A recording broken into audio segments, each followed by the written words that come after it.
محبت خدا کی صفت ہے، محبت کرنے والا کبھی بدکار نہیں ہوتا۔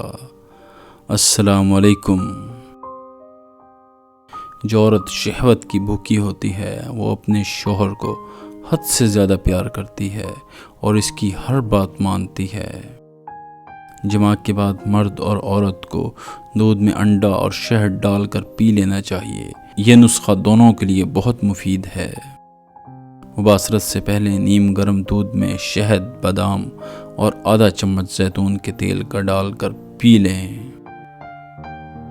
جماع سے پہلے گڑ کھانے سے مردانہ طاقت میں اضافہ ہوتا ہے۔ جس عورت کی چھاتیاں بڑی موٹی ہوں، دولت اس کی کمزوری ہوتی ہے، اس کے سامنے دولت رکھ دو، تمہاری ہو جائے گی۔ عزت کے بغیر محبت کا کوئی وجود نہیں ہوتا۔